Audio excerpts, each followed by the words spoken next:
Coming to you from Strings and Things Studio in Ventura, California, I'm Katie. I'm Ann. And I'm Karin. And this is the Strings Unraveled Book Club.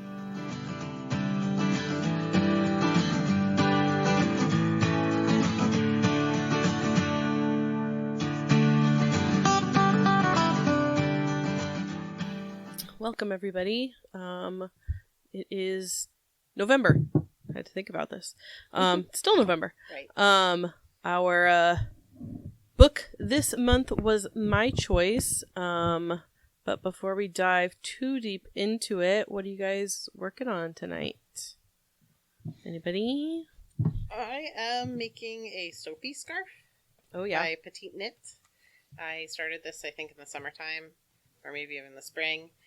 And I rediscovered it while moving things around yesterday, and I thought this would be the perfect brainless thing to work on right now. That's great. Yeah. I have one of those started somewhere, and maybe someday I'll get back to it. Yeah, it's I still can't remember what this cotton is. Oh, it's Araucania. Thank you. Something. I thought it was Araucania. Yeah. The colors look that way. But I couldn't remember for sure. It's wildly different dye lots, but probably the same color. Mm-hmm. So are you blending them? A must. Nice. Yeah. That's great. I am cross-stitching a project that I have had in this hoop for like 3 years. And then I found it this week. I was cleaning things up out of my office, and I found it this week. It's Santa Claus, and he was almost done. I just needed to do like the border. Aww.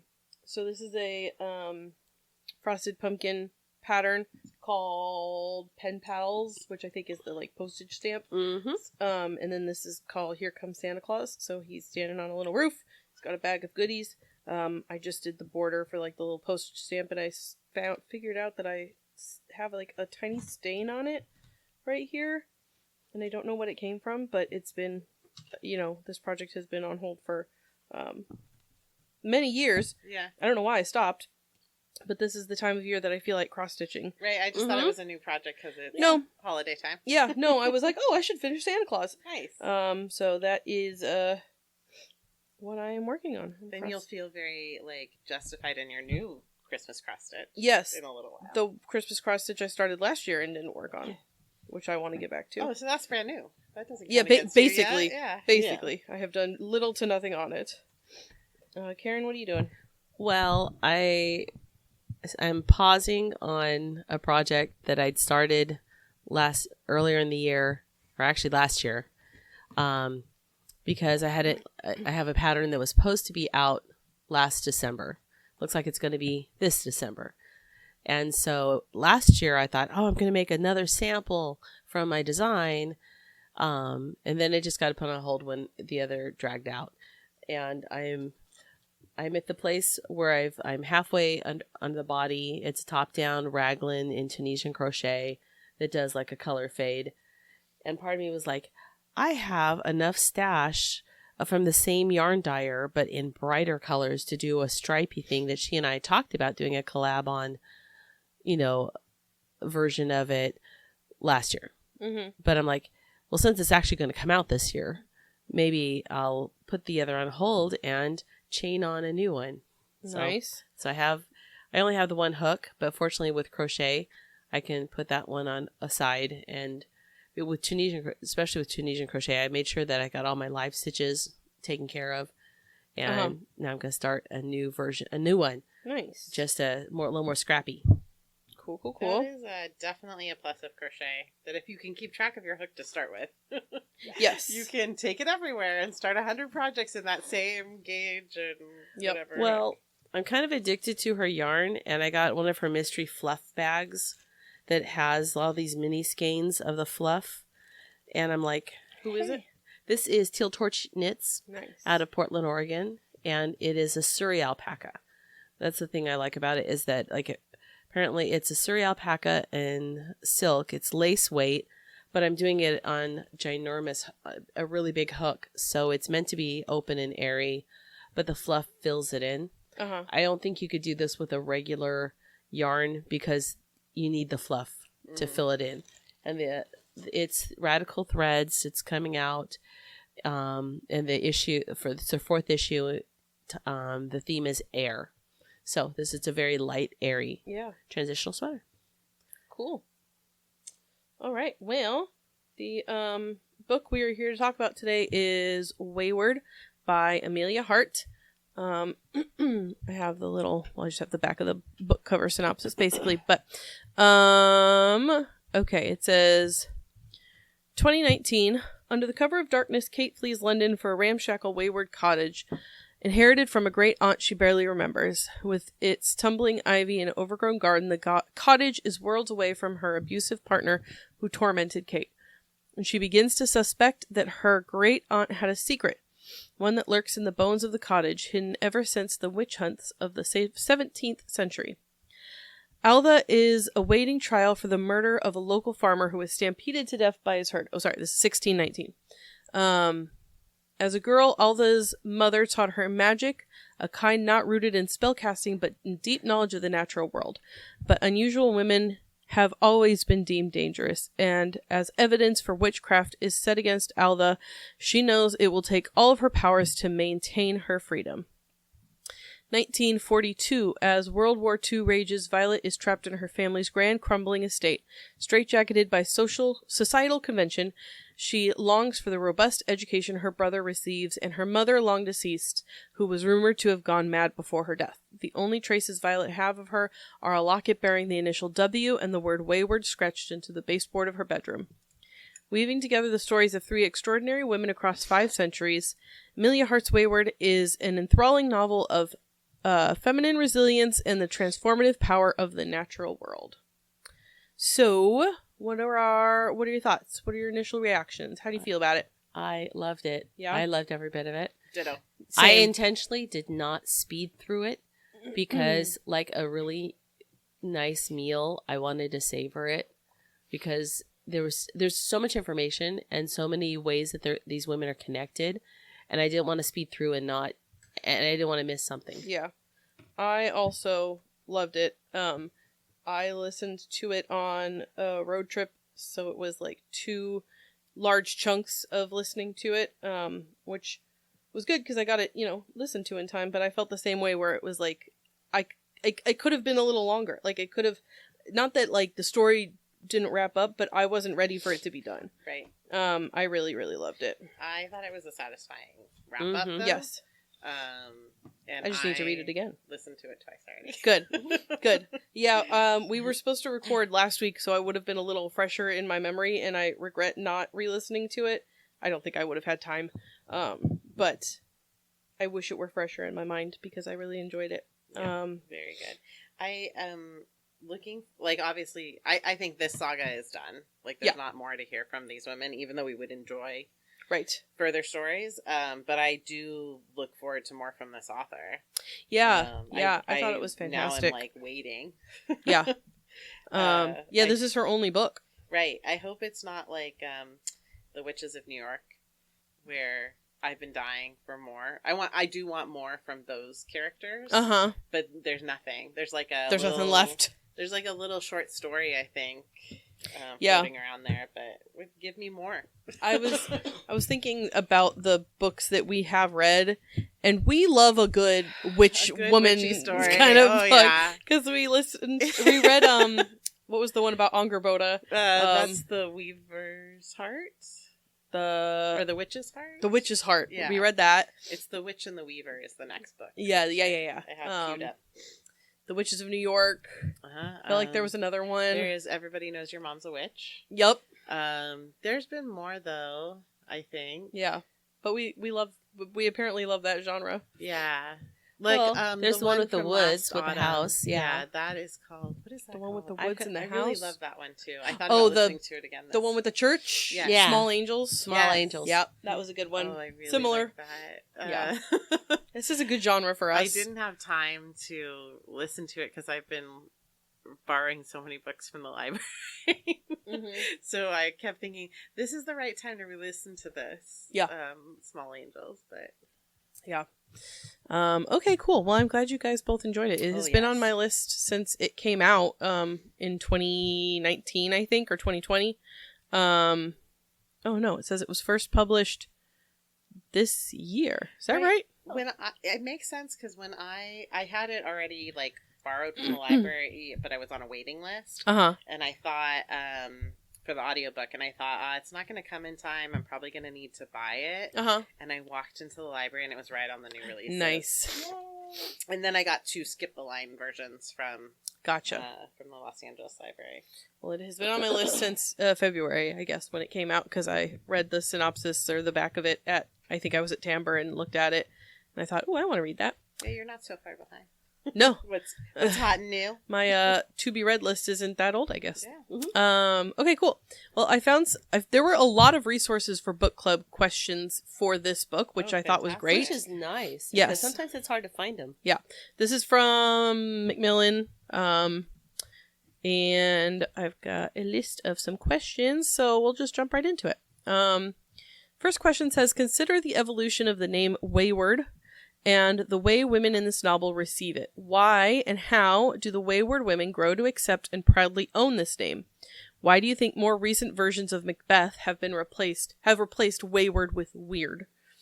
Well, they couldn't have possibly meant anything except that the women were weird. Just weird. Yeah. Like nothing, no deeper connotation. No special, their space in society. Yeah. No, just they're weird. Just weird. Yeah. I could see, I don't know if this is how the etymology works, but I could see how that word becomes that other word. Yes. I don't know if it's replaced or if that's just how the word has changed meaning over time. Well, at the time that Shakespeare was writing too, there wasn't, like I'll bet he's responsible for a lot of standard spellings. Oh, yeah. Going back to him. Definitely. Is a place where people have pulled a lot of standard spelling. Yeah. Sidetrack. Did you know that Shakespeare was actually illiterate and a woman wrote his work? There's a theory out there. Stating it as fact. There's a theory out there that he was illiterate. So it's a theory, but he didn't actually write his plays. I can't put stock in that.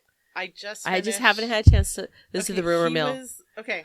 I'm going to go ahead and text my cousin who's getting her master's degree in, please, because like Shakespearean. On my list of finished books is Hamnet, and that's a focus on, they never name him specifically, but it's very clear that it's about Shakespeare and his children and his wife.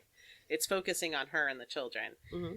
But he was a Latin scholar who met his wife because he was tutoring the children of that family. So I don't, and I mean, sorry, Karin, I would need more. I would need a scholarly response. Yes. I'm gonna type out a text to my cousin and see what she says. Yeah. In the meantime, it's interesting.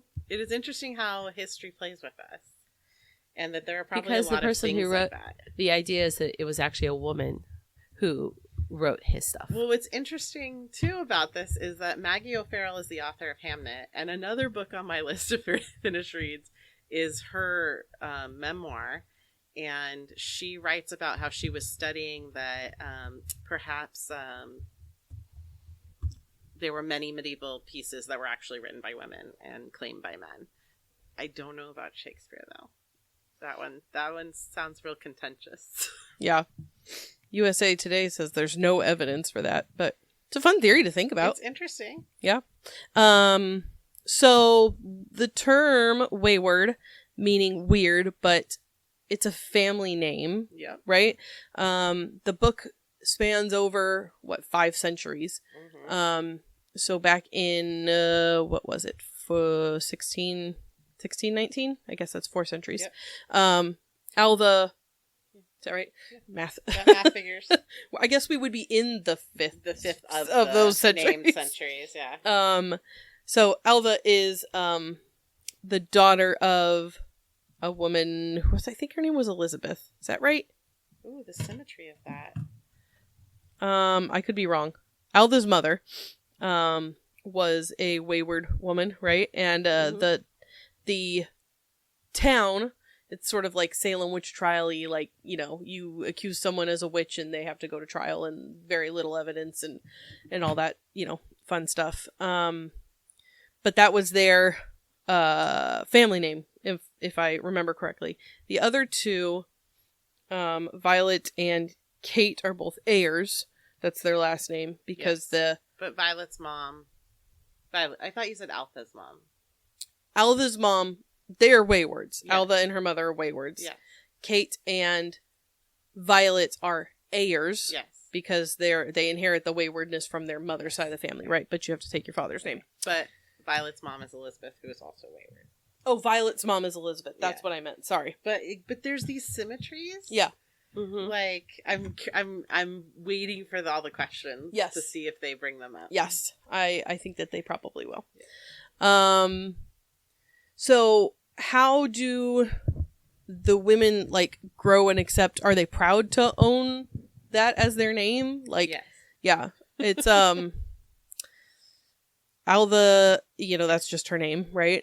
Violet wants to know more about her mother's side of the family because she doesn't know anything about her mother or where she came from or anything about her. And Kate is, well, I guess Kate inherited it from her father's side of the family, right? Because it's her great aunt. Yes. But she didn't at first know what the Right. W was. Right. She discovered it. Right. That's Violet. Neither of them did. Mm-mm. Right. What's her face? Well, Kate it's true. fi- Neither of them Kate- did know that Kate Weyward was didn't- the family name. Yeah. You're right. Yeah, and Alva was the only one whose story we know who knew of these I don't know if I want to say powers, but the skills that she had, right? Mm-hmm. The other two had to like learn it for themselves and to grow into it. It says the Wayward women had always lived safely in Crowsbeck these last 100 years, and in that time had healed its people. We could use our ability to heal without attracting too much suspicion. The people were grateful for this gift. How does the knowledge of other Wayward women help Alva, Violet, and Kate heal when they need to? Well, Alpha was so gracious to be able to write this story because it ends up being the thread that saves both Yeah, Mm-hmm. Violet and Kate right. by telling her full story. Mm-hmm. Which something I got stuck on is I think we as readers have a privilege that Kate doesn't have about Violet. Which is... We know the details of exactly what happened, Uh-huh. but Kate only gets to she can only infer what happened. Right, 'Cause she her has to only do a lot of first- researching. Yeah, her only first hand report of what happened to Violet is finding her letter in the Grimm fairy tales. Right. Mm-hmm. Right, Um, and talking to, what was his name? Frederick. Frederick. But Frederick doesn't... Only Frederick's, Yeah. revulsion of her, Yeah. I guess? Yeah. Yeah. But not Or specifically of her, freak because out. I guess he doesn't actually he's ever so mention... out of his mind, he Yeah. thinks she's Violet. Yeah. So Alva helped Violet and Kate pretty clearly, right? Like Yeah. it was really interesting. I found it very satisfying when we learned that, because for the first half of the book I was wondering why it was set in two different like perspectives. Why Yeah. Alva's was set First in her person. first person Uh-huh. and the others weren't. And then it was very satisfying when we came to know, I was like, oh, I'm reading her story. Like, Yeah. she's telling us. yeah, it's so good. Consider the ways that witchcraft shapes all three narrative threads. Who does society deem to be a witch, and what are the factors that fuel that kind of accusation? Well, there's a part as Alpha is telling her story near we're finally getting to the point Mm-hmm. where she's reviewing her promise to her mother to never use that she's only allowed to use her gifts so much as it can put food in her belly. Yeah. And so that it's the connection with animals that is the thing that makes men fear them and deem Yeah. them witches. Yeah. This connection with life that men never understand. Right, Which, right. there's something beautiful in this book where it's not all men. because Yeah. Graham Mhm. is lovely. I have a question he has about this later. redemption. Mhm. Yeah.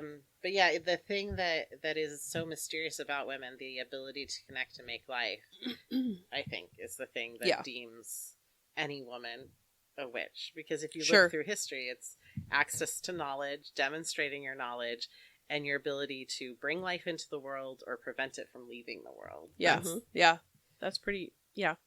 A big theme of this book is I mean, it's their connection to nature and animals and plants and bugs and insects and all that, but also, like you said, like bringing forth new life. Like there's a lot of babies and pregnancy in this book. Mhm. When I recommended it to my like family group chat, I had to like give a little like trigger warning that there's a lot of Yeah. stuff about babies going on, and some people have problems with that. So if you have any sort of difficulty reading about sort of birth or termination of birth and that genre, I would say give this book a little asterisk. Yeah. But you're right in that it's like the bringing forth of new life. And I was thinking about, as I was reading this, like, are they witches, or is that just a term that they call them? But then it's like, but what is a witch? It's a term that applies to a mysterious woman, right? So I'm like, well, maybe they're not actually witches. Maybe this is just like a special gift and skill that they have that they are born with, but they're not. They're not doing spells. No, or Right, invoking right. I Satan. Not think of like them- a Halloween witch. No, I think of them in terms of a midwife. Yeah. Someone who's an herbalist, someone who observes nature, has a respect and a love for it, Right. but has knowledge of how it is, and based on that care for nature, I saw their role, especially both Alva and her mom, as midwives. Jeanette, I found it. Jeanette was her mother. Yeah. That brings no symmetry. No. I would have liked it. But I if saw had. them in the terms of midwives. They are there to serve Sure. women in a way that the doctors clearly could not. They you do know. have supernatural abilities, though. Right, like I'm thinking almost though, because they're just Is better it supernatural, listeners. or is it just they're more in tune to nature? Well, maybe in the A direct gift. translation of Yeah. supernatural, like Right. They're super Outside of naturally skilled. yeah, Yeah. like an amazing athlete or a gifted scientist or a gifted dancer. Like they They're- just have this natural aptitude to listen to nature. exactly. And when you find a good listener, don't you want to go back to them? Mm-hmm. Which is maybe why nature Yeah. is drawn to them. Right. I mean, this book, if Mhm. you can imagine, because anytime I talk about spiders or other creepy crawlies, I'm like, I don't want to hang out with them, but I kind of want to hang out with a bunch of bugs. at least Mirabella adores jumping spiders. She Uh-huh. thinks they're like as cute as puppies, I would bet. Oh, wow. I mean, they are cute. I don't want to As hang out far with as one. spiders go, You're right? right. They're the cutest of the spiders. But I do I like how I keep the house spiders inside. I knock down their webs, I keep them inside. But I didn't knock down one recently on my way out the door that was like behind the door. You're like, know, you on better the way out. I appreciate was this like, bug. Thank you, Mr. Spider. See you later. Keep the black widows out. Speaking of nature, keeping on the topic Mhm. of people, their relationship with animals. So, are crows known to be social with humans? I mean, because Yeah. that is Yeah. kind of why they called them particular, is they do have a particular connection with crows. Yes. Yes. They will find affinities with humans, especially if they provide. For And I them. think the crows were magical. Which that's there's a not witchy book that's almost witchy. It's the one about like climate change is ending the world, and the girl is on the ship trying to circumnavigate the world. We Oh, saw that one. Yeah, we yeah. read that one. Migrations? Yeah. Yes. Yes. Yeah. And I think of her often about Oh, the yeah. We talked about the how state of she birds. kept the crows from migrating because she kept them fed. Yeah. And no one would believe that was something she could do Mm-hmm. until like someone scientifically said, "Oh yeah, if you give them food, they stay." Was it me just hoping that this was the case, or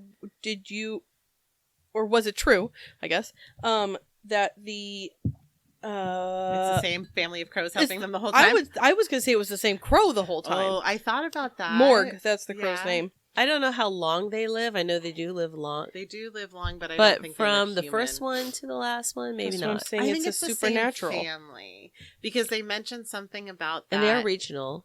So they could all live and die and breed and you know continue how, in the same tree. it had modeled mottled feathers, Yeah. like the streak A of specific, white, yeah. and What's they the said genetic? something about it being genetic. Yeah, I mean, if we're talking about, if we're gonna consider them as like actual witches, Mhm, right? Like this mhm. is her familiar, like in Mhm. the witch sense of the word, then I could believe that this crow lived 400 years. Yes, Right? Perdue. Exactly like Perdue. So if we're going more, which I like that they leave it very ambiguous, but Yes. if you're going more like literal witch translation, then I like to think that Morg is 400 and I don't know how many years old, almost 500 years old. Yes. Um, But I'm equally comfortable with these are female crows. Yeah. And they are showing up for their sister Yeah. humans. I like that. I'm comfortable with that Yeah. too. But I do like the magical ambiguity there. yes. The Yeah. mysterious. Okay. Let's see. The Though- importance of the tree, like in each Mhm. of the three of their lives. And Yeah. that the crows are in the tree. That was Yeah. one of the like, Man, oh, I look, really that's- like this book. I gotta read it again. Yes. I would read it a third time. Whoa. Also, I need some space, I think, before I go a third time. But I want to talk just real quick about how absolutely gorgeous this book cover is. I know. Thank you This for is bringing that up. such 'cause a it was in beautiful my book. brain. The illustrator who illustrated this, because I don't know, but I it's an wanna see more of incredible their book work. cover. There is a. I'm sure. What a there's great like introductory novel for an author. Like it's It so good, it and the reminds cover me- is so cool. it's like a Jen colorized, Edwards. It's Oh, beautiful. and it has a little bit of a metallic. Yeah, I just noticed Finish that to too. it. Yeah, for the bugs. I Oh, had the a friend- dragonfly wings are almost Mhm. iridescent. I had a So friend cool. who like crystal what was it? Shards of crystal. What? How she described the dragonfly wings all over Frederick's. Oh abode. yeah. Mayflies. Was that mayflies? Mayflies. No, they No, were damselflies. which That's are- the word. Damselflies. Oh, Which is what Yeah, that's what that is guy probably is. an illustration of. Okay, that makes 'Cause me feel dragonflies so are much just better. smaller. Damselflies are smaller dragonflies. Yeah. I Well, believe. because I was thinking mayfly, which are like gnats, right? no, Yeah. they're Yeah, they're as annoying as gnats, but they're big, like probably like damselflies, not as big as dragonflies. They're disgusting, though, to me. Yeah. To me, I haven't gotten there on the mayflies. Damselflies beautiful, yes. Mayflies not. life affirming, even for our dear Violet. But they have beetles here too that are beautiful. I mean, it reminds me. Okay, so it reminds me of the old Audubon type of Yes. illustrations of line work. Yeah. Only having like a vintage color wash to them. So I learned something disgusting today that you guys might know already. do tell. Okay. Did you know that pincher bugs have wings and they fly? Yeah. Oh, I I did did know. not need to know that. I'm I so did not need to know sorry. that. Yeah. I'm sorry, but now you know too. Yeah, that's But Pretty gross. they probably can't pinch you when they're flying.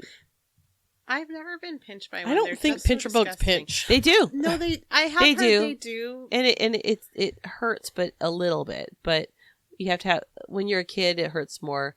When you're adult, I think I haven't had that problem as an adult. But as a I've never kid, been pinched by a pincher bug, I think, but I also didn't make a practice of touching pincher bugs. Yeah, they're so disgusting. Yeah. Like the roly-polies, I'll take them all day. okay. Unless they have the splayed out bodies. I always picked You know, up like it. the little fringe, the little ruffle on Yeah, it? oh, yeah, I yeah. used to capture bees. I used to pick up bugs. I was the You're a bug girl bug like kid. Violet. No, they're fascinating.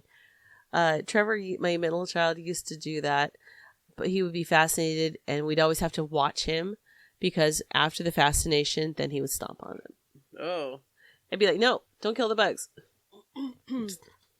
Okay, really quick aside story. Okay. When I was pregnant with Dante, we were getting past his due date, and it was a hot weekend, and we were walking everywhere because we heard that would like move things along. Yeah. And so we went down to the beach, and we let Alexander, who was 6, play in the sand, and he's digging up Sand crabs. sand Oh, crabs sand crabs. and burying ladybugs, because that's right around the time when the ladybugs Mhm. spawn. I don't know, Sure. come out of their larval form. Okay. So Did there's not know that. Like haven't you? Actually, I haven't really noticed it the last few years. I don't know if the weather changed, but in March and April, ladybugs everywhere in Ventura. Mm-hmm. So he was burying the ladybugs in the sand.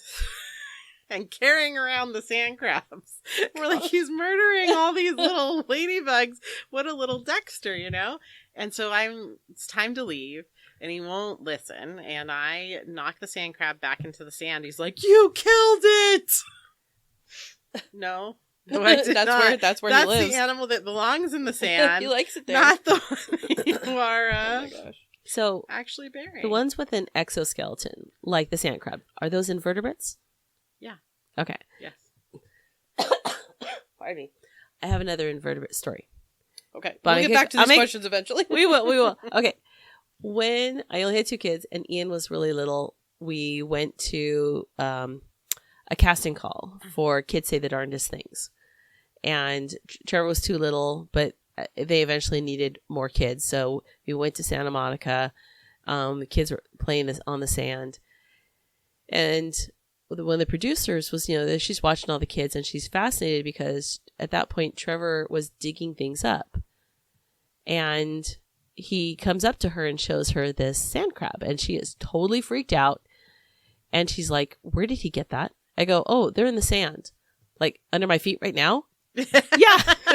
Yeah, but they hear you walking around. They're not going to come at you. No, they don't want to be They out. don't want to be out. You're fine. But she was so freaked out that where That's she was hilarious. standing, there was like life under the sand. I love it. That's fantastic. I was hoping we could find Jen Edwards, who designed this cover, and like follow her on Instagram or something, but I'm not finding her. That's a bummer. So I love you. Okay. So my next question says, though we never hear from her directly, Elizabeth, who is Violet's mother, Elizabeth's actions have repercussions that trickle down to Violet and eventually to Kate. What do you make of the choice to not include her narration? How do she and Alva shape the present narrative, even though they're both long deceased? Well, we don't get an omniscient view of Elizabeth, but we do get one letter from her. To where her mother. she explains what has happened to befallen her. That's true. And I think that's very illuminating. Yeah. But I think the choice to not show us that until nearly the end Yeah. is part of us being able to experience this maybe a little bit from the point of view of Violet. Sure. Because Violet's completely in the dark. Like the way that Violet is isolated from society, she's Yeah. such a she's so self-aware Mm-hmm. that she should be someone who's allowed to be worldly. Sure. Like the cruelty of keeping her caged on the property. Yeah. It did on first pass it was very, I didn't really get the, I didn't understand why. I thought maybe whatever happened with her mother freaked her dad out, so her dad was like, "Nobody leaves." protectiveness. Except, well, not her. Graham got to leave. Yeah. So Instead it was misogyny. Yes. Do Violet and Kate both learn about Elizabeth simultaneously? Like when we read her letter, is it simultaneous in the It's in narrative? the same fashion because at something I was trying to focus on, but I didn't get done with the last hour on the second run through of the book, was how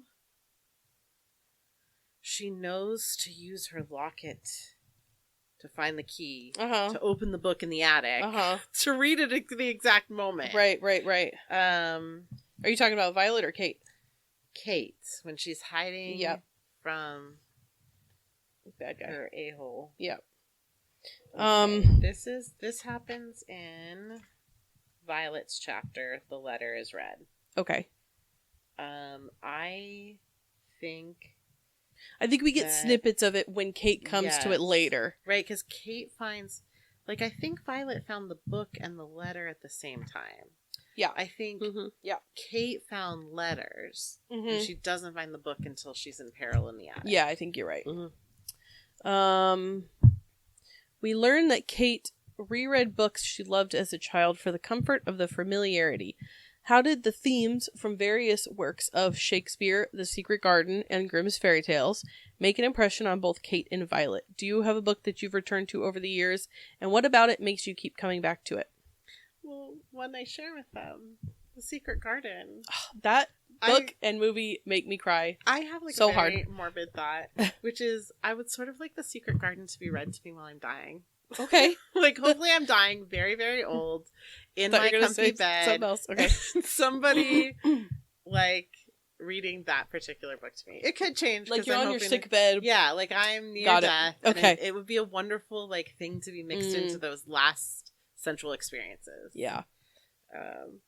Yeah, so Secret Garden. But I can't tell you why that book appeals to me, because I've loved it since I was 8. You know? There's just books like that like were important when you're a kid, because it's like maybe one of the first times you read something that you're like, oh my gosh, this is so like whatever it is, right? So it's not necessarily that book is the best book you've ever read. It's just that it was very important at that moment to like open your mind to be like, oh my god, I could read this book and it like takes me to this other place and I learn about all these fascinating people. Yes. And That's definitely true of Secret And the Garden. secret, But it is one of the it's best like- books I've ever read. it's like there's adventure. Yeah. There's something about kids having a secret from the grown-ups that's kind of fascinating. Yeah. And also watching the sick boy come to life. Her extra energy is like like the getting watching into someone transform and form. grow, because she grows from being this like very petulant, spoiled, terrible child to being someone filled with compassion and empathy who can like have the patience to rebuild the garden and make something that was ruined beautiful, and to the resilience of her circumstances. Also, it was so tantalizing. The first pages when the cholera outbreak takes her family, I think of that all the time. In fact, I fondly named a sick day of our family Cholera Christmas. And I'm like, I always have to preface, we didn't have cholera. I didn't think you actually had cholera. It was norovirus. I mean, like we were saying, loving books about witches, right? Mm-hmm. My favorite book as a kid that I read over and over was Matilda. That's my second. So I that's like perfectly on theme. But I should reread that. I haven't read it as an adult, probably since I was like in high school. It stands up. I should That's read. Roald Dahl, right? Yes. Yeah. Okay, I see- love Roald Dahl. Yeah. See, I read That and the BFG. I loved that book. I like BSG was not part of my childhood. was that the but one I about shared the it with grown-ups? No, that was the one about the Big Friendly Giant. Friendly Giant. See, I probably would have liked that stuff, but my first Roald Dahl outside of Charlie and the Chocolate Factory was the one where he talks about all the grown-ups being twits. And that's called The Twits. the twits. And I hated Twitches or something like that. Whatever it is, but I hated that so You know what much makes me really that was my sad? least favorite one. that I was like, if this is a sample, lot. I was so disappointed. I thought I'll never read Roald Dahl because of this. And I guess I'm missing out on a lot. Yes, you can read it now. It's still Because that is not an example of his work, right? No, it's 'cause called you The got- Twits. Yeah. You got James the Giant Peach. You've got Charlie and the Wait, Chocolate he wrote Factory. James and the Giant Peach. Yeah. That is one of my favorite There you go. movies. Yep. We You should read we the book. quote It's that even all better. the Yeah. time. And I did find Roald that Dahl drawing stands out. up, which I mean, he did write for adults. He had a journalism career as well. I recommend that you purchase your books carefully and buy them used, because they are changing the language in Roald Dahl, which I really I think is so important. But you're taking Why are they? it's so important to be mindful of language and to watch the harm it can cause, but you should not be taking things are historically written in one way and taking the opportunity to have a conversation about that language away. Yeah, Right. Because that has a danger in its own. Right. You need to I don't. I'd rather. so be careful about your purchasing. No, I would rather have read the Twits the way it was than to have it be watered down or changed, because I mean, how they're even allowing to change his work, then it's not his work. But it changes the flavor of his work. It's the estate. His family has decided to do Right. that. Right. It's just very dangerous. It's Yeah, right up I there don't with like it. banning books and I don't like it. Uh-uh. So, but that's It's my point of view. Other people 1984, might have different points right? of view. I just think It's not 1984 because it's not the government sanctioning it, right? It's Right. not the government, but it's the idea behind it. But it's the idea that they have decided as a family that that's not how Roald Dahl doesn't want his books to be taken in a way that would harm anybody. So if he, like, when it was written back then, that was never his intention. But in current times, language changes in a way that they were like, that he never would have wanted that. So it's representatory of him as an author to make those changes, is their argument for it. So, I understand. I could see that. Yeah. Because some things seen through a different generation's lens means something different. Exactly. And yeah, okay, I get that. Why do you think Simon, Rupert, Frederick, and John Milburn feel the need to establish dominance over the women in their lives? Because they're weak. How do Graham, Henry, and Adam Bainbridge differ from these men? Graham, Henry, and Adam. So you've got Simon, who is Kate's abusive boyfriend. Awful monster. You've got Rupert, who is The dad. patriarch of the heirs, yeah. Yeah. Violet's dad.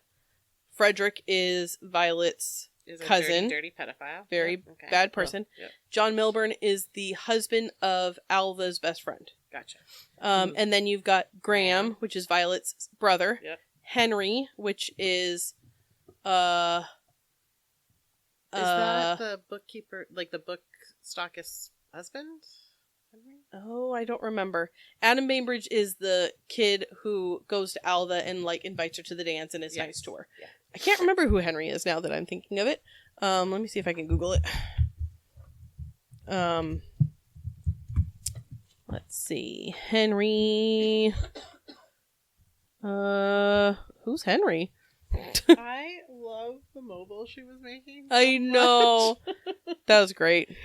Okay, well, we'll figure out who Henry is because I don't know who that is. Oh, Kate's father. Oh, yeah. Oh. Who, yeah. Okay, got it. Caesar. I don't never would have remember. remembered that was his name. There was so much pain and sadness in this book. Oh, yeah. But the fact that, Oh, she had a great father, and that's right. She Kate- blamed herself. yeah, that she lived with that unearned guilt. But the, like, gift of her child teaching her that she would give her life, Yeah. you know? Yeah. And, like, the evolution and the healing that she gets to experience and, like, to feel free to, like, love her mom. Like, Yeah. Yeah. she says, I love you to her mom when they wrap up from buying the baby buggy. And there's a comment that they haven't said that to each other since she was a teenager. Yeah. And I tell my children I love them every single day. Yeah. And I make them respond. Yeah. I don't Now you make have to them. say it back. I don't make them. But Dante knows, like, I get my 15-year-old boy to say I love you back. I don't make them say it. I love that it also took Kate's pregnancy to bring her and her mom back together. Yeah. And that's where her mom got to realize that this weight that Kate has been carrying Right. all and of this time. And admit that that, it- she wanted to help her. I thought the one, not problem I had with the book, but unnecessary thing I thought about the book was tying in Violet in that aspect of Kate's story where she was there the day that her father was killed. Right, I didn't totally understand that. Like, I felt like maybe it was... I also didn't Thank totally you. understand that. Maybe it was like a little bit of a self-fulfilling prophecy that I wanted to revisit that more carefully, and I didn't get back to it. Because she gets this feeling that something bad's something gonna bad's happen. going to happen, and she sees this vision of a bad, scary man Yes. and Kate's a child at this point. And she goes to Kate and is on the road when Kate's father is in his accident, and she sees the face of the man who's driving the car, and it's the scary guy that she thought it would be. But it's not, because that scary guy ends up being Simon. But Simon's not the guy that hit her father with the car. No. Violet's mom had the same thing happen, though, that becomes a self-fulfilling prophecy of, like... Yeah. So she had a vision of Violet bleeding in the cottage. Yeah. And so that's why she went with... What's his name? Yeah. Rupert. You're right. And so... Good job, Violet. Self-fulfilling prophecy. Well, but I wanted to look at that more carefully. Yeah, that was just an interesting part that was like sort of right at the end, and I was like, oh, I didn't. Whatever. But yeah, Simon, Rupert, Frederick, John Milburn. So Simon is a piece of shit. Obviously, he's the worst person. I don't know if he's the worst person in this book because all of the men. Frederick? Well, not all of them. Rupert, Frederick, and John Milburn are all on par. Oh gosh. Because Yeah, John it's Milburn's hard. doing basically the same thing Frederick Simon's or doing. John? Oh, that's a hard choice. Yeah. Rupert is just an overbearing asshole father, but to Violet in the sense of like his relationship with Elizabeth, right? That's like basically the same thing. Well, all of these men's goal is to be like dominating over these extremely special women because they want to either quell their power or to have access to their power or to use it for their own gain, right? So what kind of power does Rupert gain by trying to push his daughter off on Frederick? Because you cannot tell me that he didn't know what kind of person did know. Frederick wanted them was. to get married, but I don't think that he was willing to acknowledge that Frederick. He would because he immediately Like, however blamed her. he viewed He it. didn't even ask her what happened. He didn't care. No. He blamed her for the lack of connection, for the lack of power he was going to get from Frederick. Yeah, I don't By think connection. Rupert's goal with his daughter is to use her power. I think it's to squash it. Like he saw her mother had this same thing, and now this child is born. He can tell that she also has this connection, and his goal is to put an end to it. And I think maybe he sees Frederick as an overbearing man who is able and willing to continue that for him. So to marry his daughter off to him would be perfect. Even though it's her first cousin. Gross, yes. So gross. So messed up. Yeah. Um. And I loved Frederick surrounded by all the bugs. Yes. It was so satisfying. Yes. Because you knew, like, right off the bat why it was the way that it was. Oh, It took yeah. Kate a minute to figure it Yeah. out. But you're like, oh, she sent the bugs to me. And you're like, good. Yeah, you Good. did. Well, you didn't know that it Monster. was like who Frederick was, right? Until you learn from Violet's perspective. You're like, oh, that's the same guy. Yep. You're like, that's the, yeah. But you kind of suspect it. Well, yeah. But once But you you don't- knew, you're like, well, yeah, you deserve to be surrounded by bugs for your whole life. Yep. The hard part about revisiting this book was knowing when Frederick comes in the scene, what's going to happen to sweet, 14-year-old Violet. She's not 14. She's Is she older. Fif- She's like, 15 or 16, you think? no, I think okay, I was thinking about this. For some reason, Kate's 14 was obviously in my like head. closer to her 30s. Right. I believe that Violet is 17. Okay. And I think Alva was around 2021. Well, here, Violet 1926, and there's something about her birth certificate. When do we meet Violet? 1940. Yeah, for some reason 17 is in 1942. I feel like she seems younger, though, Yes. Well, because yeah, of her she's- isolation. Yeah. She's like both naive and savvy at the same time, though. Yeah. Like only thwarted because she's been Yeah. caged. And by her own will to learn what she can from stealing her brother's books. Yeah. Like I love when she says she's 16, but still, that's a baby child. Oh, of course. She says father doesn't know how much Shakespeare I've read. Yeah. I love that she goes on and has a very full life. Yes. You know, it's so she good gets to to learn. travel and gets to do everything that she couldn't do, that she should have experienced younger. It's interesting that we learn that so early on in the book that Violet is a well-traveled woman because Kate goes to her home and she sees all of the product of her life. Yes. So it's interesting. It like was I a feel like salve. this book, yeah, they did that on purpose to be like, not everything's bad. Like something good's gonna happen. We just wait for it. This question says, describe Violet and Graham's relationship and its evolution Oh. throughout the novel. Karen, I'm sorry. What? You were right. It was mayflies. thought it was damselflies. Maybe they're the same thing. Damselflies are the good thing that yeah. like bring her back to life. Mhm. Mayflies were the plague that she sent. I'm sorry. Okay, Karin. Because You were damselflies are way too good for Fred, right? I Well, mean, I imagine being her- surrounded He by deserves thousands of mayfly. any flies. Right. He deserves mayflies. Right. I imagined her marshaling them to help her. You're right. Okay, I was delightfully creeped out with the idea that every surface was covered with wings from generation upon generation. I was so delightfully creepy. So Violet and Graham, their relationship at the beginning of the novel is their, brothers Siblings, and sisters, yeah. and they get on each other's nerves, right? But how sweet is Graham at the end when he's staying with her and helping her and standing up for her, and it was And just, taking care of her when... yeah. You kind of knew because Kate sort of speaks fondly about her grandfather and like going to her grandfather's funeral and remembering as much as she could from being a young child. Mhm. So you kind of knew going into it that Graham was a good guy, which was very satisfying when he was, when he got the chance to be good, because I liked that part. Well, yeah. He had it like it's wonderful that Graham could have been his mother's son or his father's son. Yeah. And that his love of he saved her more than once, though. Mm-hmm. Like, I'll have to put another bug in a jar for you. Oh, I know. That was so nice. This question says, compare and contrast how Kate, Violet, and Grace feel about their pregnancies, which were all a product of toxic relationships. Do you think Kate's decision to keep her baby was affected by what she learned about the earlier Weyward women? Yes. Yeah. Yes. Yep.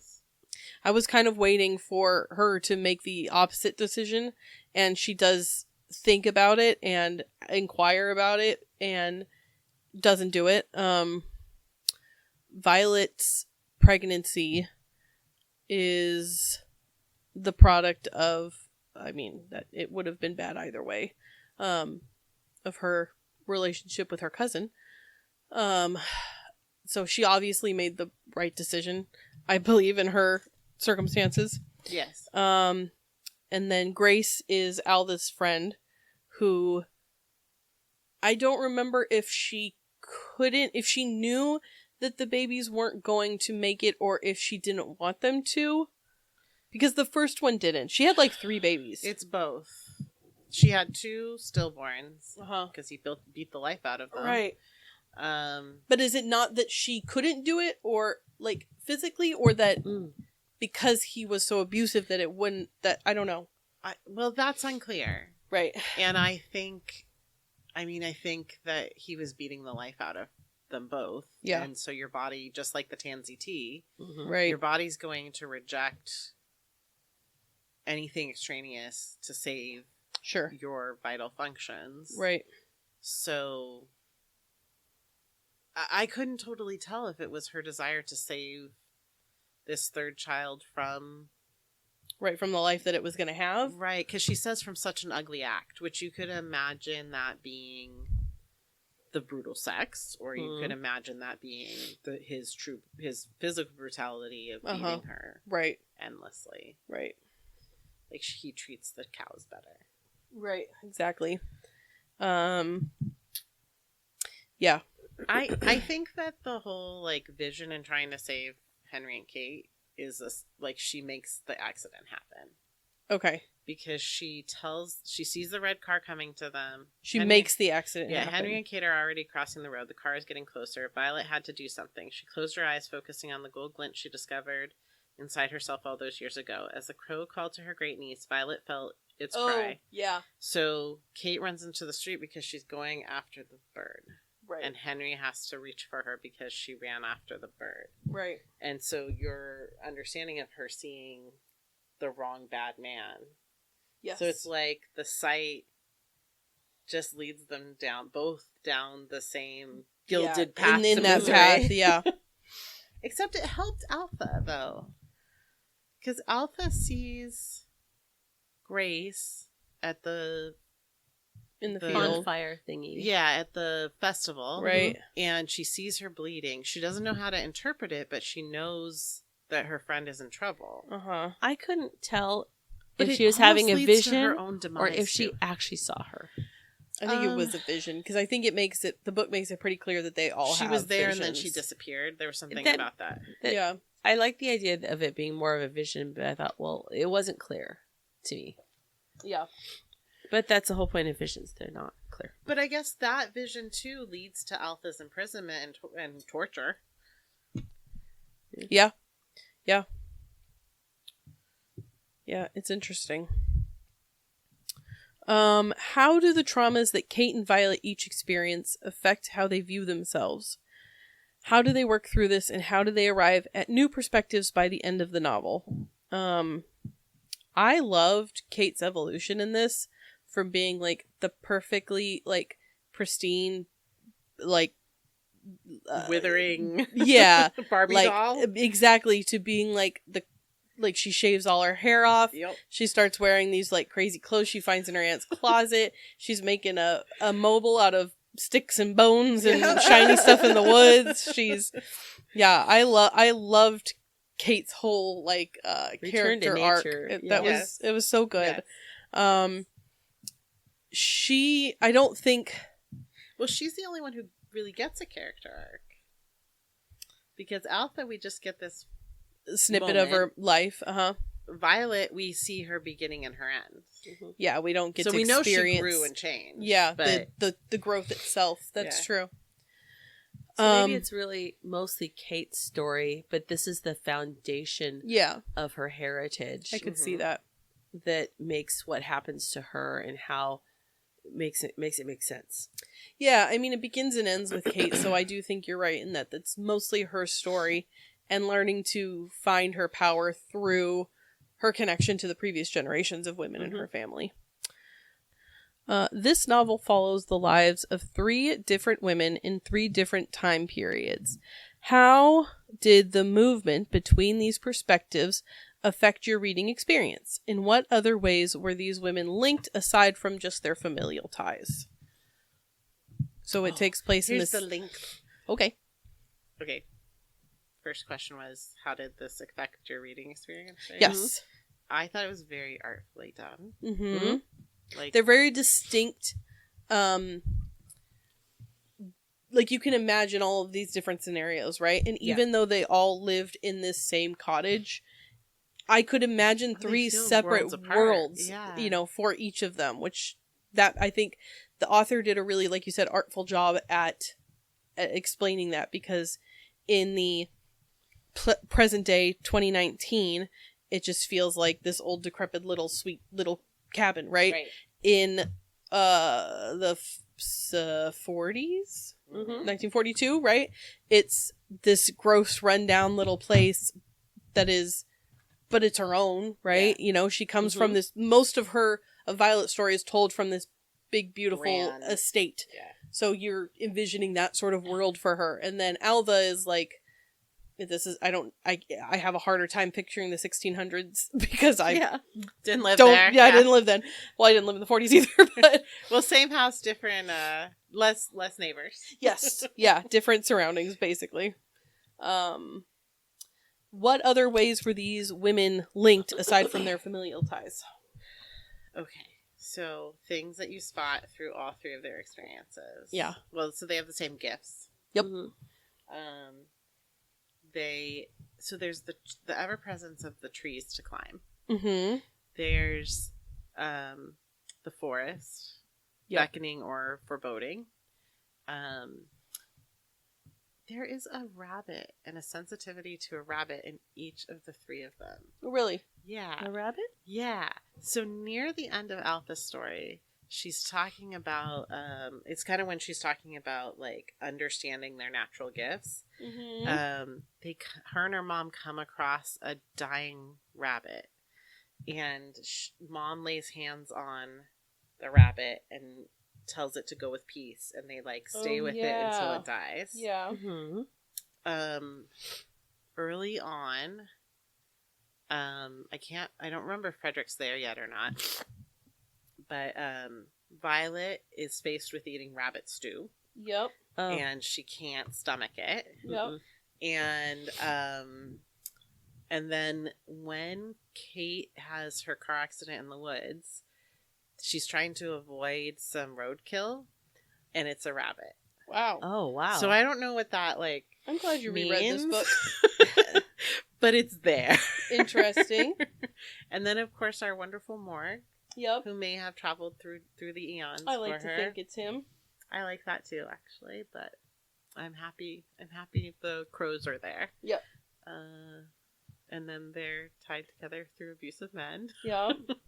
Yeah, it is. I did think it was interesting that because not all men, right? And yet they are that is what Comes across their path. Yeah. Now, in each of the cases, the men did not seem abusive to attract at first. No, none of them seem No. abusive at first. No, they they're were- sometimes the most sparkling. Yeah. So there was that. One thing I did, sometimes when you read a book that happens in multiple time frames, the jumping back and forth can be jarring, but Right. I did not experience that at all No. because she wove the threads with them. One character's story helped inform the others back and forth, not just Sure. somehow I felt this bonding between them, through the ages, and it was just so well written. Yeah. Very distinct different time periods that were chosen very well, I think. There's also the presence of the spiders, but I don't know how one was present in Kate's life. Do you remember? So there's Goldie for Violet, who she keeps under her bed. Jumping spider I in a think that was shoebox. so sweet. And then there's the spider that gives comfort to Alpha in her So in her cell, and then in the courtroom. Yeah. Do you remember a spider for Kate? No, I don't. It doesn't mean that it doesn't exist. I just Well, don't that's remember. maybe it was in That's the for the bookshop. third Maybe it read. was in the Yeah. bookshop. Yeah, sure. I love her friendship with the bookshop owner. That she Yeah. found community. Well, that's a great moment where she's like feeling emboldened to ask for a job. Yes. Yep. Did you connect with one character more than the others? Ooh. If so, why? Huh. Or maybe not connect with, but like, did you feel more? I guess connect is the right word. Yeah. I guess you could also just More say affinity? which is your favorite. Yeah. Yeah. Oh, that's too hard to choose. Yeah. They were all very distinct, like their own people. I really liked Kate's, like we said, character arc. Yeah. Mhm. She was maybe the most, I don't want to say the most bland, but like she didn't have her connection to her gifts right away. Mhm. Like we experienced that a lot more with Alva, I feel like. So so her perspective was interesting to read because she was already there. But I feel like part of Kate's disconnect initially was because she didn't grow up around there. She didn't grow up in that region. She grew up elsewhere, and she came back to that area. And there was something. I don't think it wasn't until she could connect with the crows, I don't think because she didn't connect with the crows as a child elsewhere. She did. She had to give herself permission to again. Yeah. Because Oh. she blamed herself for her father. She always That's had right. an affinity for She nature. would have, yeah. But she was punishing herself for what she thought she'd caused. Yeah. When in fact we have now discovered it was violence. Yes. I'm gonna choose Violet because she needs a mom. Yeah. And that yeah, she needs a mom. What do the parallels in their stories say about the female experience and or the degree to which society's treatment of women has evolved over time? I love that was what like that aspect of the book is like their interconnectedness and growing and learning from each other. I think says everything about the female experience. It's like the history of gossip, right? Like you can't it's put in a negative connotation, but that's how like word spreads. Yeah. and it's supposed to be like it's bad we don't gossip, right? But like without those mostly female connections, you don't learn and grow and learn to protect yourself in bad situations, right? So I think that the female experience of sharing communal knowledge to get yourself to visualize and to get to your own potential and to get yourself out of situations that are of no way your fault, right? Like it's society's sort of inner workings that allow these abusive men to reign over these women, right? And with to no frame the circumstances. and with no sort of backing to get out of those circumstances themselves, or with help, they have to learn to do it themselves. Yes. That was the most shocking turn in the book, but of course it had to be, I guess, that Alpha is acquitted. I know. I was like, this is amazing. I know. Oh, so Especially back then. right. I'm like, wow. But they actually like, because you think of these trials, like anytime a witch is on trial, that it's like, this is a hung. Nope, she's the whole time I'm reading it, I'm like, there's absolutely no evidence, but that means absolutely nothing. Exactly. And the fact never stopped it before. No. right, that they're like, okay, well, she didn't meet this, she didn't meet this, she didn't meet this. Yeah. Oh, they all have birthmarks. All three of them. Oh have that yeah, special they have birthmark. the witch's mark. Yep. Yeah. Yeah. I was like, this is amazing. Yeah. Okay, well, I mean, I guess it had to be. Yeah, that was really something. Yeah. I think this is right around the time, I mean, it's a different country, of like the Salem witch trials. That was like I think that's later in the 1600s. Yeah. But yeah, just because there's no evidence to the contrary doesn't mean that. I don't know how the justice system works in the 1600s in England, but It's I was not usually expecting in it to go that favor way. Of a I peasant was woman. really not expecting that. Nope. Um, Amazing. yeah. Absolutely amazing. Yeah, I and love yet that. she knew she still wasn't safe. No. She's like, I could go home and they could still string me up Yeah, and yeah, burn me. My village could, Sure, have your gold piece, dude. Yeah. Want another? Yeah, exactly. Yeah, that was like, wow, what a turn of events. This last question says, in what ways does this novel nudge at the idea of a woman returning to her natural, most free state of being? What does it mean to you to utilize the gift of your inner wild? Which I think is a very big question. Yeah. I don't know about the whole, like, returning to your natural, free state of being. I would like to think that being a hippie and running around naked in the woods is awesome, but you can't really do that in this day and age in a responsible way. In my natural slug state of being. Well, I like that, like, maybe it's not so much about your inner wild and, being Sure. Not Being everyone's a wild on the inside. forest nymph, yeah, but truly, like, connecting with your true self and not denying your, like, who you should or could be. But maybe it's society that makes me think that I'm not allowed to do that, right? It's capitalism. Yeah. So without those constraints, I could run around naked in the woods as a hippie child. Yeah. But I can't because I gotta make money. Well, that was a thought I was having, actually, particularly about her mobile. Is like, she has all her needs met right now. She has a job that, like, she has a home. Mm-hmm. She has a job that's gonna, like, get them what they need. Mm-hmm. So she, like, has enough. And she could just sit and make something for the sake of making something beautiful. Isn't that great? And that's not something I often, like, I could do that more. Sure. But it's not something I grant myself that often. Like, to be allowed to spend as much time making as I do, I feel like I have to, like, make it pay off. Capitalism. Yeah. Must be for a class.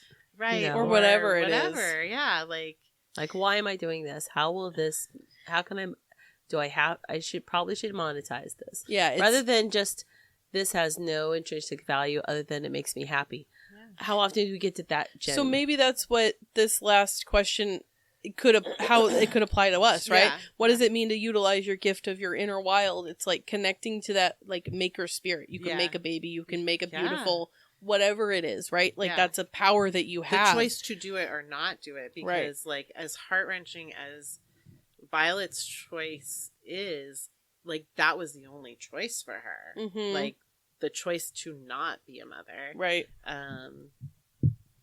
Like, the ability to have that freedom. And she says she could be happy on her own the rest of her life, and she was right. Yep. Like, Mhm. she might have been happy being a mother in the right circumstances, Well, but that's what she she knew says to her Yeah. daughter is, like, you came to me at the wrong time. I'm so sorry. Yeah. Cool. Well, that's all the questions I have. I think we had a pretty good discussion this month. It was a good Mhm. book. Anybody else read anything good this month? Oh, yes. Katie, you want to go first? I haven't read anything else this month. I did start a book that I want to talk about, which I know is not the rules for That's this. okay. We'll be lenient with you since you're usually very reasonable in this section. This is a weird choice, but when I went on this trip, this road trip where I listened to the book, I visited a bookstore, and on the like new releases is this book called, what is it called? Bookshops and Bone Dust. Oh. So I guess it's a follow-up to the first novel of this author. But it's basically like a fantasy novel, sort of like a D&D setting, but it's like small town romance set in this world. And I was like, oh my god, I have to read this.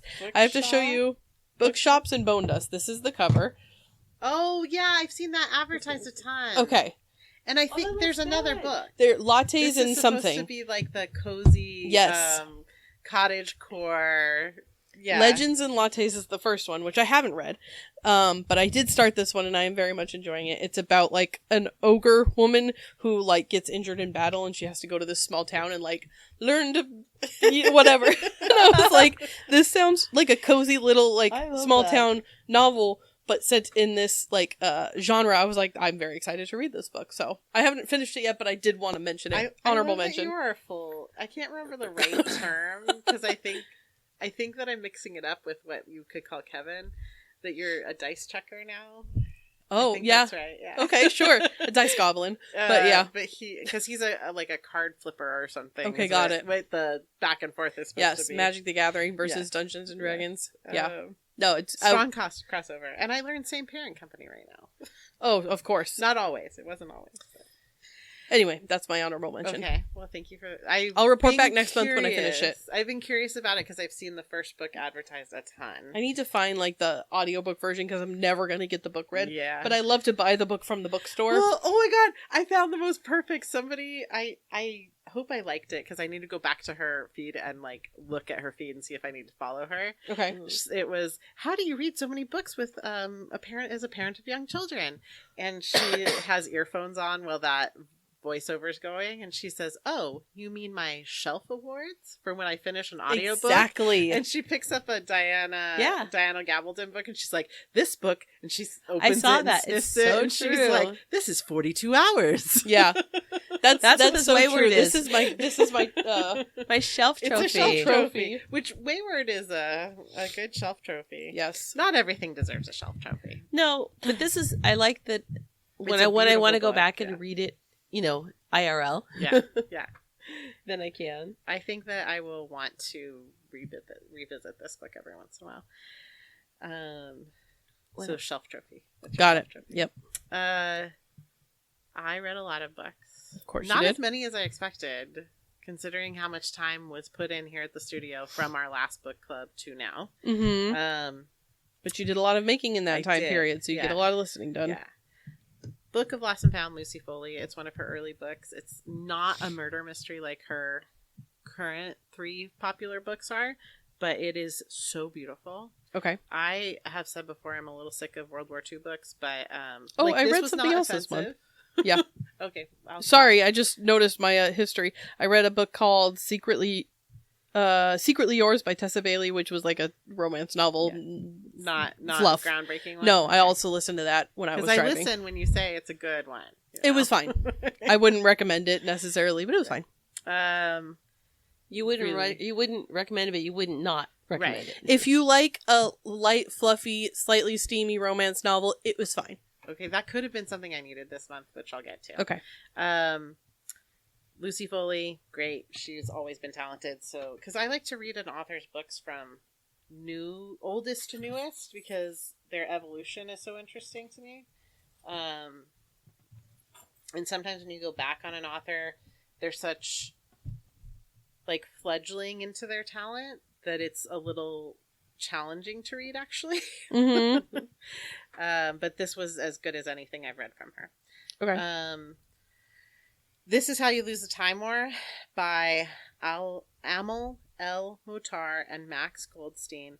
I listened to this book twice. It's pretty short, but it is one of the best things I've read all year. It's like a 4-hour audiobook maybe, and it's Romeo and Juliet. It's deep literary reference. It's science fiction. It's things moving through time and space, and it's really good. Okay. It's an epistolary novel, so like the storytelling style is also very artful.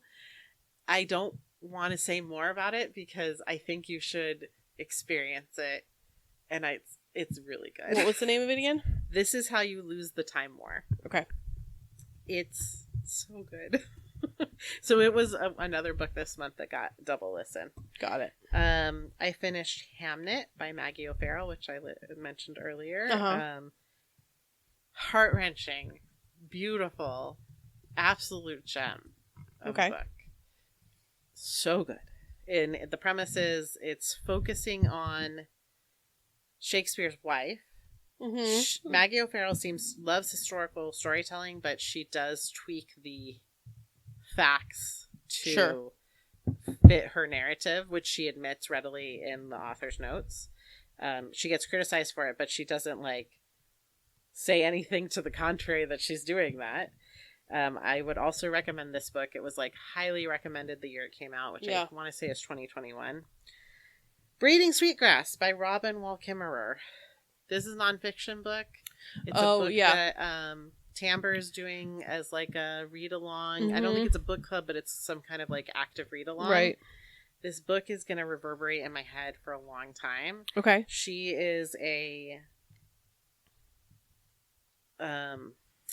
she's not just a biologist. She's an ecologist who is also of indigenous descent, and she speaks to her experience of her upbringing and science, and really speaks to how we should treat the earth in a very approachable and sustainable, real way. Okay. It's very good. Silver Nitrate by Sylvia Moreno Garcia, and Velvet Was the Night by Sylvia Moreno Garcia, who I really like. I know we didn't love that wrote Mexican Gothic. Uh-huh. There were mixed opinions about Mexican Gothic, but I like her as an author. I really like her when she does go supernatural, though. Yeah. Velvet Was the Night was actually just a telling of some corrupt things that happened in 1970s Mexico City. Okay. Which was a horror story. But Silver Nitrate was horror with a basis in reality, but also in supernatural, and that was a little stronger. The Marriage Portrait by Maggie O'Farrell, which is another historical storytelling of one of the Medici children being married off to a heinous, awful human being, and his eventual murder of her. They tell you at the beginning she's going to be murdered, and it's historical fact. Got it. Not as good as Hamnet. It was she was trying to recreate the magic she had in Hamnet, and it just wasn't as good. Go. It was what really strengthened it in my memory was immediately reading Weyward after it. Okay. Because it was the same kind of abusive, rapey, you're at the hands of this man who is in complete control of your life. Right. And holds your life in his hands to eventually snuff it out. Uh-huh. So reading Weyward right after this one really upped its quality because it was so complimentary, which was just a dumb luck. Uh-huh. Hamnet, amazing. Marriage Portrait, meh. So do you guys remember I was saying that there was this woman on Instagram who said, these 5 books I won't accept any criticism about, and then I could never tell you what the 5 books were. Mm-hmm. Yeah. So I finally found her. Okay. She came back up in my feed, and I'm like, this is her, because she had a list of 7 books that she recommends everybody reads in their whole lives, which I won't get into. Okay, the 5 books were books that we have all read, and I think we would agree with her about accepting no criticism or little to none. Circe. Loved it. The next one is Man, I loved that book. yeah, Rebecca's her next recommendation. Okay, so right, we're like My next favorite is A Court of Mist and Fury. Okay. Okay, Yeah. right, all right. Then she goes to recommend A Little Life, which at that point was a book I had not I heard had of not. at all. It's by Hanya Yanagura. Okay. Yanagihara. And then the last book in the list is The Invisible Life of Addie LaRue. Okay, these are Yeah. 4 of those are Yeah. some of my core favorites. Sure. So A Little Life is going to be to that caliber, right? And it was. I am not necessarily recommending this book, which she also says, Okay. because it is going to completely wreck you emotionally. Oh no. It is absolutely beautiful. It was over 30 hours. Oof. It was, I wouldn't trade reading it for anything, but again, kind of like I'm not mad about it anymore, but Celeste Ning's book are what hearts? Oh, Our Missing Our Hearts. Missing Hearts, like wrecked me emotionally, but at least it was shorter. Okay. I know it's unfair that I was mad about it, but I was. I took a picture of myself after I finished reading this book because I'm like, I think I need to record Like, how honor I it? felt Oh. after finishing A Little Life. I am puffy and red and tear-filled, but it was so beautiful, guys. Okay. So, if you find yourself with the emotional strength to face this, same thing, I can't tell you more about it Okay. because it has to reveal itself to you. Okay. I'm so sorry. But if you could take the strength of that girl's recommendations and my speaking to this, the gist is that it is these 4 friends who meet in college and we follow them through their adulthood. Okay. So I needed a palate cleanser, and I saw it was sitting out, People We Met on Vacation. Oh yeah. I loved that one. It was really good. That was very good. It's Yeah. Emily Henry, I Yes. think. I've read 2 of her books and they're both great. There's, I can't remember the it other was one, so but sweet. it was a good one. But I realized it was exactly the same story. I mean, it's different, but it's the same story. 2 people who met in college and Okay. go into adulthood Yep. and have a love story. Yep. Oh, okay. Yeah. But it was really the palate cleanser I needed. And it has emotional depth. It just doesn't go where A Little Life does. There's a lot of trigger warnings for A Little Life, though, so you Okay. might want to Google that, too, before you Good get to know. into it. But I'm not going to reveal anything to you. I finally read the Atlas 6 and the Atlas Paradox by Olivia Blake. It was Mhm. very good. It was much better than the novel we read of hers. Which one was that? I have to look. It had a blue cover. Helpful. Very helpful. I could Google it while you yeah, it's talk. okay, yeah. And then the last thing was, before I read Weyward again, I Am by Maggie O'Farrell. And that is a nonfiction. The other Olivia Blake was Alone with You in the Ether. Oh, was that the people with the art? Yeah, the Okay. art student, the manic art student, Yep. and the mathematician. Yes. The Atlas 6, it has like lots of interesting characters, and it's got a magical element to it. Okay. Oh, cool. Maggie O'Farrell's book I Am is her brush with 17 brushes with death. So it's a memoir told Oh, through these near-death experiences she's had in her life. interesting. And Huh. she's a woman in her late 40s, early 50s. It was to the caliber of Hamnet. It was very good. She's a very talented writer, even though I didn't like The Marriage Portrait. So everything she writes is really beautifully done, even though it could be better. Uh-huh. That is my list Wow. of things. I really tried because, I reread Yeah. and re-listened. No, that's a lot of books. They were all really good, though, guys. I was going to edit my list, but I had to talk to you about A Little Life. Okay. Cool. But be strong. Yeah. Be strong if you read it. Or skip it completely if you can't look Yeah. like that puffy face Dan. That was the last time it made me cry, too. Not the first Oh time. yeah. No. I'm sure there were many of those faces. Okay, Karin. Ready for your list. Well, Audible had their creature feature of 6 Oh, books. I'm holding on. I got through 4 of them. Nice. Well, they're not free anymore. Oh. They were only free for a time. That's why I only got through 4. But I had other things. Okay. So Next year, maybe. And I was like, I mean, they're $1.99, but I don't want to. Oh, okay. They're that's not bad, but Those teases. the pram was good Mhm. and creepy. Ankle Snatcher. They're all by different authors, right? They're all by different authors. The Pram is by Joe Hill. Ankle Snatcher by Grady Hendrix. So, you're going to love That's it. going to be good. Yeah, it's going to be good. In Bloom by Paul Tremblay. Also an excellent author. It Walks in the Woods. It was good. So, I mean, like, I was sucked in. And they're all, like, really, really short. Like, less than an hour, I think, stories. I should have taken a break. Yeah. Oh, well. The real books I read, I mean, these are also real books, but these were more short stories. Lengthier books. The Takedown by Lily Chu. That was fun. And I had thought that I had read All the Light. I knew I had the book, All the Light We Cannot See. Yeah, I read that a couple months ago. I thought I'd read through it. Apparently, I'd only gotten a very, very short length into it because when I started to listen to it again, I'm like, I don't remember much after the first couple chapters. So apparently, pardon me, it's something I started, but so this time I did get through it, and by Anthony Doerr. I did watch the Netflix after, or when I was almost done.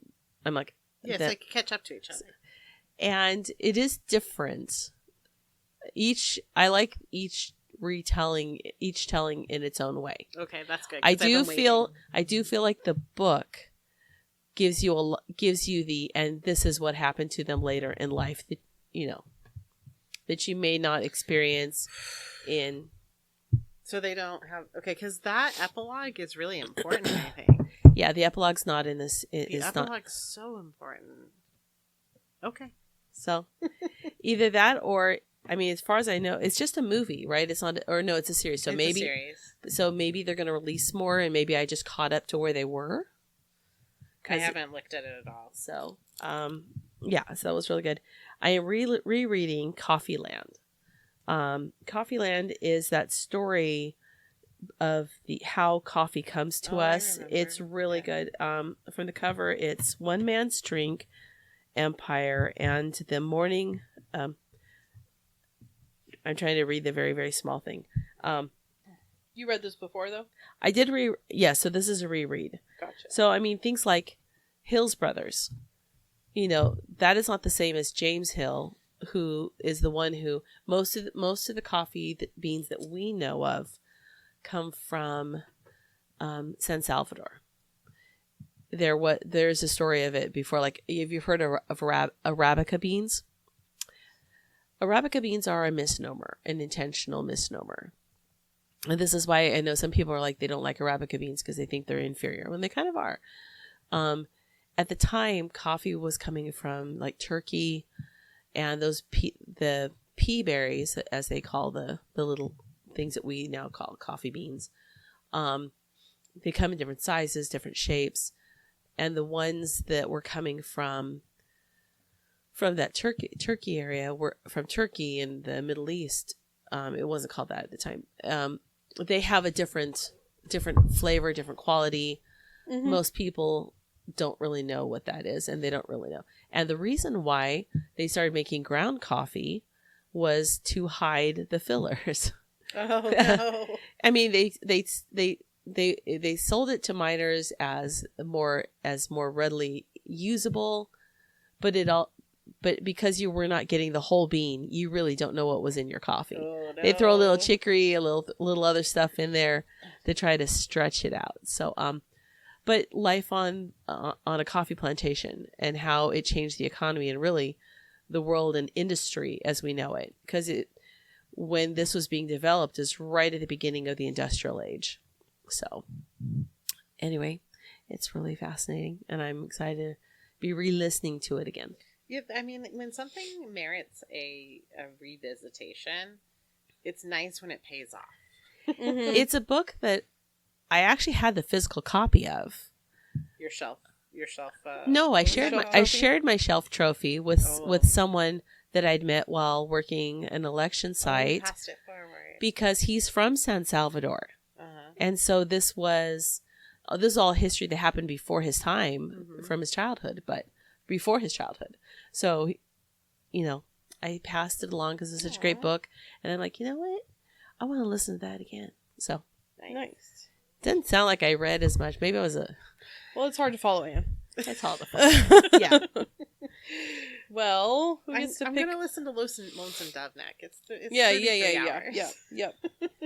Do you, it's your pick next, isn't it? Yes. Yeah. What are we All right. reading for December? Okay, so I do feel like we were maybe manipulated into this book.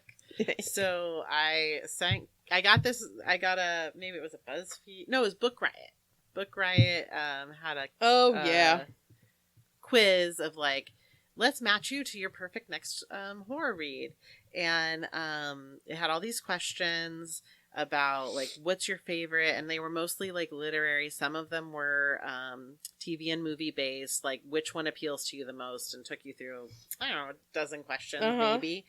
And then I texted Karin because I was curious if she would match up. And then I made Kaity take the test because I'm like, Karin and I got the same thing. I wonder what Kaity will get. Yeah, we have very different taste in a lot of things. Yeah, so we all three of us got this book as the recommendation. So I'm like, do all roads lead to Damascus? You know? Yeah. So anyway, I'm still picking it. Okay. This Thing Between Us by Gus Moreno. I picked up my copy at Timbre Books. Ever since Vera and Thiago bought the Itza, life has gotten strange. The ads for the world's most advanced smart speaker didn't mention scratching in the walls, eerie music in the dead of night, or peculiar packages. Who ordered industrial strength lye? Ooh. It's weird but amusing, right up until Vera is killed and Thiago's world becomes unbearable. The only thing left to do is to get as far away from Chicago as possible. But Thiago soon realizes there is no escape. Not from his guilt, not from his anger, and not from the evil hunting him. Feeding on his pain, looking for a way into this world. The startling, darkly funny horror novel about grief and rage, the loneliness of living between cultures, and the all-too-real oppressive intimacy of technology, Gus Moreno's This Thing Between Us marks the arrival of a spectacular new talent. Interesting. Yeah. So it's your Alexa or your Google speaker has come for you. Okay. This is why I don't like having that one in our room. I don't know. When they first came out, I'm like, I mean, I know I have a Google speaker now, but half the time it pops up and starts making suggestions, and I have to say, shut up, nobody asked you. Yeah. My, I mean, it started with the Xbox having voice commands. And so I already knew, like, Microsoft was listening. So, yeah. I've been broken in on that for a long time, I guess. Yeah. Is my There's no getting around it. It was coming. Just like, what is that called? The Singularity? AI is coming for us. Singularity. Yeah. So anyway. Well, good. I'd like to welcome my AI overlords. I know. My mother-in-law's like, I don't understand. I was just talking to Jimmy about this thing, and now this ad pops up on my Kindle. I'm like, isn't there a way to turn this off? I'm like, oh, Mom, Nope. that ship sailed. Yeah, nope. You know, the way you turn it off is don't ever use your Kindle again, ever. Or don't have it in your house. Or go live in a...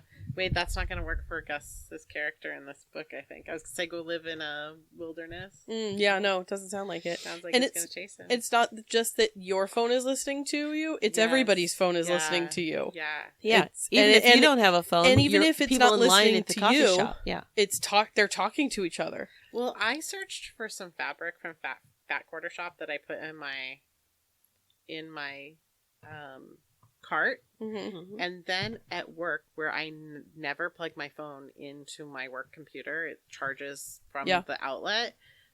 It started showing me those exact fabrics as ads on websites on the work computer.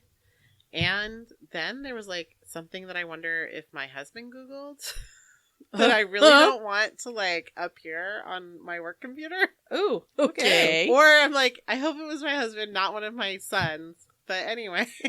All right. So anyway. I won't ask any questions. Yeah. I'll tell you off the air, I guess.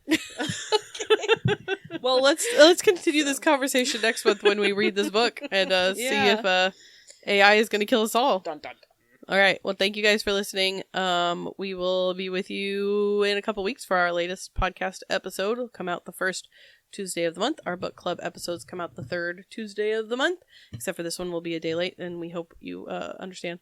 And we will see you then. Bye, everyone. Bye. Bye.